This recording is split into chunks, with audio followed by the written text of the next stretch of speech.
What is going down, YouTube family? It is your boy Zappy, and before we get into the video, one thing I want to tell you is, if you are just starting this game and you are under level 15, make sure you're using my promo code. Down in the description of my video is a link if you're just finding this channel for the first time.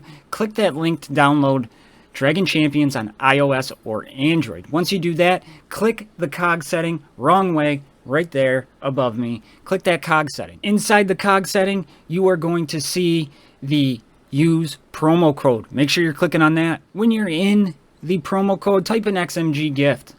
Hit the OK button and get $10 worth of free stuff. So with that being said, my YouTube family, enjoy the free stuff. Help support the channel. I love y'all. Enjoy the video. What is going down, my YouTube family? It is your boy Zappy, and we are here from worst to first. And we left off with Boris back there at number 31. We're going to get through this as quickly as possible to make this clear and concise for everybody as we can. So let's jump into it. Alright, coming in at 30 is Amara. And I underestimated Amara pretty heavily. And I really like what she can bring to the table. She has really good single target damage with a chance to hit on her A1 a second target. So that is awesome. She has a really solid AoE which spreads the burn. So she's really good in a burn comp. She really thrives with Thanisa by her side. So that is something there. Then she has her medium well. Just for each stack of burning or poison, reduces the duration by 1 turn at level 7. This move can just annihilate people. And then on her passive, she's gaining damage based off of burning and poison out there. So she just brings a lot to the table, and I really didn't use her as much as I should have. And you know, even at a low level, I'm using her quite a bit on the free-to-play account. So this is really solid champion. I really like her and what she can bring. She is so plug-and-play viable. She can go on a poison team. She can go on a burn team. And she's just really solid nuking-wise. So that's why I put Amara at 30. Alright, 29, Ambo and Lance. Ambo and Lance is someone I was struggling where to put them, and I'm not quite sure where to put them. This might be too high for them, but the more I've kind of played them since I made this list, but I feel they bring a lot of good things to the table. At level 7, they do 250 magic damage and do an armor decrease for 3 turns. That is really big to spread and amp up the damage for the half-pigs or anybody else. But the 250 magic damage, they seem to do pretty good magic damage. And because Ambo and Lance gain a 13% damage at tier 7 for every regeneration on them. So they can put out some really good damage. It's just not, they're just not there to heal. So that is really positive. I like that quite a bit, and they help out. They also apply an armor increase and a tenacity increase. They remove all regeneration stacks from allies and apply shield. So really cool there. And if they don't have Oink, they get 90% turn meter. They're redistributing, much like Roxy's Feathers, all of their regenerations, healing the team, restores 30% turn meter to allied half-pigs, but haste to all allies. Huge. And if they don't have Oink, they're applying regeneration to all allies for 3 turns. So, Ambo and Lance, they're just a really solid healer, and I like what they bring to the table, and they're pretty plug-and-play viable. A lot of these half-pigs are very plug-and-play viable, and Ambo and Lance is no different. Coming in at 28 is Ember, and Ember does some really good things. Pretty reliant on her inner flame, which she provides to herself, but she can be plug and played because she removes 1 stack of inner flame, inflicts burning, so she goes well in that burn comp, which is really good. Here she does 300 magic damage, stuns the target for 1 turn, removes 3 inner fire, deals 50%, and removes 1 buff for each inner fire stack removed. I'd like to see that moved up to 2. That would be huge on a tier 7 or tier 8 possibly. Then she has her Spirit of Zainiao, which is just nukes. If you get that burn out there and you have 9 stacks of inner flame, forget it. You're roasting the team. She is a really good, solid damage dealer. And then here, she's gaining a stack of inner fire for 3 turns at the end of her turn. 20% chance for an additional stack for each giving panda ally. So you kind of lose that if you're not putting her with the pandas. But for burning removed from enemy remainder defeated, she gives a inner fire stack. And then it increases her potency, helping that stun, all the debuff removal chance, or the buff removal chance, all that stuff. What I like about Ember is she can do some damage, she can fit into some comps, and she plays well in a lot of different scenarios, in tournaments and things like that. She can help you out greatly, and the fact she can dispel, and the lack of dispellers in this game, is pretty damn huge. 27 is Zappy. Zappy is one of my favorite dwarfs. She just brings so much to the table. She pairs really well with Baldair, but you don't have to have Baldair at all to use this character, right? On her basic ability, 330 physical damage consumes 15% charge. For every 1% charge consumed, increases the critical chance. Landing a critical hit inflicts crit chance decrease. That is really, really cool and awesome.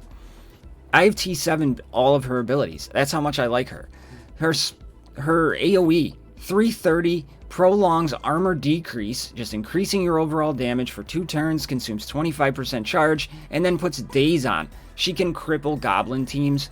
Really, really cool. Here, she gives herself a crit damage increase for 2 turns to all allies. Doesn't matter who, to everybody. Restores 15% charge, an additional 10% charge if Bordwin and herself for each dazed enemy. They kind of lose that if you don't have Bordwin in there. If Zappy's charge reaches 100, she and Bordwin gain a potency increase. Super awesome. And her passive ability is just fantastic. For each 1% charge, she gains a 0.5% critical damage increase. At the end of her turn, his charge is less than 50, she gives herself turn meter. And then Bordwin gets the same buffs, right? Just really, really good. She can smack super hard. I love Zappy. So I think she's a top 30 champion in the game. 26, Uncle Ho. Uncle Ho is a simplistic character, runs well with the AI running it, which is something we don't see very often. But he can do some really, really cool things. And I love what he brings to the table as a plug-and-play character. We're seeing a theme. All of these top 30 champions, plug-and-play viable, right? He does really good damage, decreasing dazed or burned targets turn meter by 20%, so we could pair him with anybody who does daze, a Thalane, if a Zappy's in there, anything. Deals 250 physical damage to an enemy at level 6, not too bad. It seems to do more damage than 250, but it is what it is. 420 physical damage, this attack can't be dodged. That is huge on You Better Watch Out. Half of the damage penetrates the shield. Amazing. Amazing. The Hilda part's crap because Hilda's junk, but this can crank. And then he does his Festive Fireworks. Inflicts an accuracy decrease to all enemies for 2 turns. He applies a crit damage increase to all allies for 2 turns. Right? And then if you have pandas in the party, increases crit chance to all allied pandas for 2 turns. Really, really big. That accuracy decrease stops like a Tromgar from landing those stuns because he already has a low chance to do it. Helps with the Zeras or the shocks from the goblins. Just really, really good. And something as a mass accuracy decrease, then giving crit damage on top of that is just really cool. And then here, I love this passive ability. 60% chance to inflict daze or burn to 3 random enemies for 2 turns after he uses an ability. All you gotta do is go, and you can spread daze and burn. Just really an amazing passive. And I love me some Uncle Ho, and I think he is a great champion. 25, I have Saboteur, and Saboteur is a new healer to the game.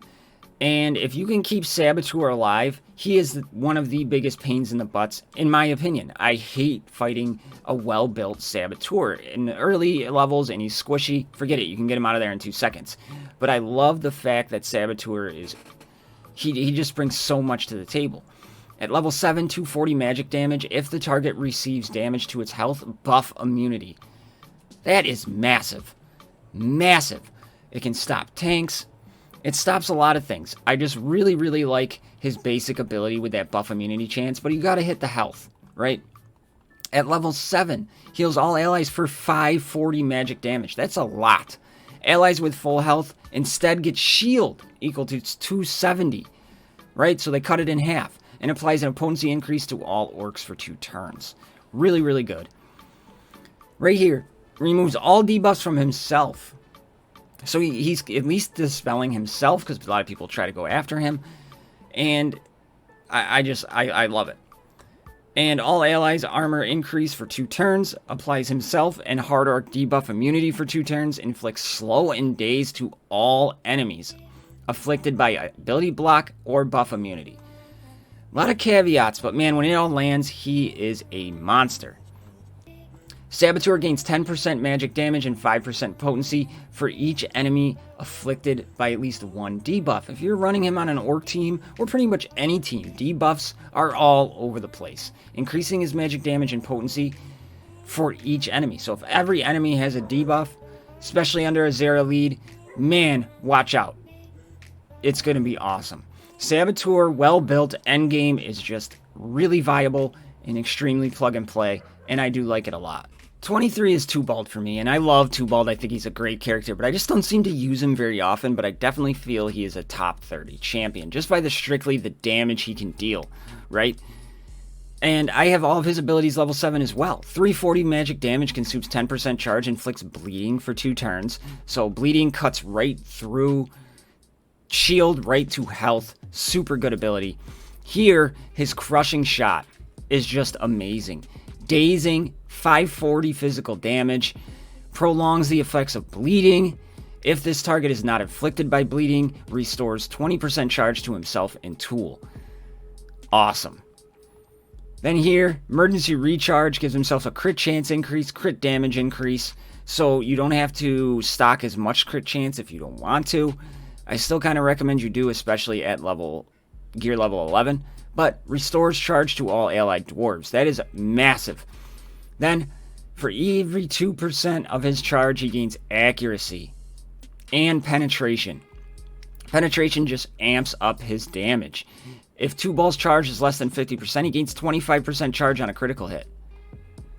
Amazing. He can just crank some damage by himself. His only problem, which doesn't push him higher, is that he's single target. If he had one AoE, he would be devastating.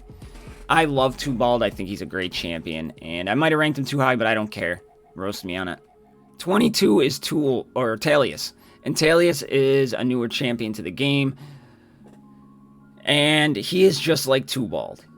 He's very single target heavy, but he brings some things to the game, and especially when you get him to gear 12 and 13, he just becomes so much more viable because he is so less squishy, right? But he can just nuke people, and he has one of the coolest mechanics in the game. 360 on a basic is massive. Mark of Death for 3 turns on a basic. Mark of Death is amazing. The target cannot employ invisibility. They get like the taunt mechanic. Damage inflicted to the target increases by 15%. Then what I like too here is, say you accidentally screwed up and you're using Countdown and you put the Mark of Death on the tank. Use this bullseye, come through, knock it off, and move on. He takes 2 times more damage when inflicted by Mark of Death. And the attack is guaranteed to land a critical hit. And then he takes it off. And it can't be dodged. Such a good move at 360 physical damage is awesome. Here, at level 7, he gains invisibility, accuracy increase, and debuff immunity and a damage increase for 2 turns, and then gives himself 50% turn meter. Amazing. And then Antelius gains 40% crit damage increase no matter what. So you can plug and play him, but when you put him with elves, and an additional 10% for each living elf in the party. So you can get up to 90% more crit damage. Really awesome. This guy can flat out just destroy tanks. If you're going against a tank-heavy team in like a tournament or something like that, you bring in Antelius, forget about it. I love Antelius. Him and Tubald could be flip-flopped, and I'm okay with that, but they're pretty much the same character. But the fact that he can put a Mark of Death on his basic can benefit your team so much more. That's why he's there. And to finish off this installment, at number 21, we have Tromgar. Oldie but goodie, sliding down the list. But Tromgar is still Tromgar. You see him everywhere. The chances of stunning on his basic, 35%. That needs to be higher. It's so bad. But maybe it'd be OP a little bit higher. I don't know. But Tromgar, he gets the taunt up. I hate the battle stance, defensive stance caveat, but he's just such a solid tank. Taking this guy to gear 12 and gear 13, he just benefits greatly, increases his potency a ton. He gets the health and shield combination. He can dispel himself, right, at level 7. At level 8, he's removes all debuffs. He's removing all debuffs at level 7. He removes all debuffs at level 6. So it's just amazing, giving himself regeneration, recovers 25% health. When in defensive stance, he boasts his physical and magic armor by 40. Battle stance increases physical damage. And then his lead isn't bad, but we're not it's nothing really to write home about. He's there because he is like a perfect meat shield that counterattacks and puts on the stuns, and he's just going to be a pain in the butt, especially at those higher gear levels. So that's what I got for everybody here, my YouTube family. We got, what was it, 30 through 21 done. So hopefully you like it. Let me know how you like this list so far, and let me know if you think I overrated anybody or I underrated somebody. So with that being said, I'll see you on the next one. I'm out.